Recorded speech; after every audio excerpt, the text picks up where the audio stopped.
আপনি ইতিমধ্যেই শুনেছেন যে এই আহ্বান আমরা রেখেছি যে প্রতিটি নদী খাল বিল শূন্য জায়গাতে আমরা যে আগামী ৫ বছরের ন্যূনতম ২৫ কোটি বৃক্ষরোপণের কর্মসূচি গ্রহণ করেছি। এই বৃক্ষরোপণ কর্মসূচিকে সার্থক করা যথেষ্ট নয়, কারণ বৃক্ষ রোপণ করার পরে, চারা রোপণ করার পরে ওটাকে বৃক্ষে রূপান্তরিত করার যে পর্ব, সেই পর্বতে যে এলাকায় চারা রোপণ করা হবে সেই এলাকার স্থানীয় জনগণের একটা সম্পৃক্ততা দরকার। আমরা ইতিমধ্যেই প্রশাসনকে এই ব্যাপারে নিয়োগ করেছি, যাতে প্রশাসন স্থানীয় জনগণকে সাথে নিয়ে প্রত্যেকটি চারাকে বৃক্ষে রূপান্তরিত করার পর্বর দায়িত্বটা গ্রহণ করে। আমরা বিশ্বাস করি যে এই কাজটা সম্পন্ন করতে পারলে ৫ বছর পরে আমরা একটা বড় ধরনের বৃক্ষায়ন এবং সবুজায়নের একটা গুণগত মান আমরা অতিক্রম করতে পারবো।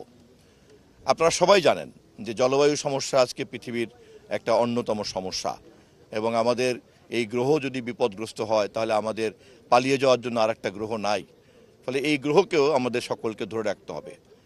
সেখানে যে যার দেশে কিছু দায়িত্ব আছে, আবার আন্তর্জাতিক কিছু দায়িত্ব আছে। আন্তর্জাতিক দায়িত্ব পালন করার জন্য আগামীতে কিছুদিনের মধ্যেই তার্কিতে কপের বৈঠক হবে, সেখানে আমাদের দেশের প্রতিনিধিরা যাবেন। আর জাতীয়ভাবে আপাতত বৃক্ষরোপণটাকে আমরা প্রধান কর্মসূচি মাননীয় প্রধানমন্ত্রী তারেক রহমানের নেতৃত্বে আমরা শুরু করেছি।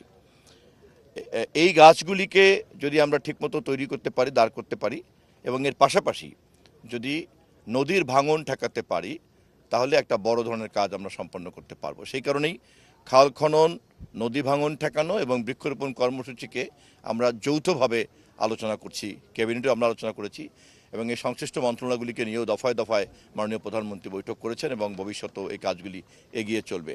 দেশবাসীর কাছেও এই কর্মসূচি সার্থক করার জন্য আহ্বান জানাই, সহযোগিতা চাই।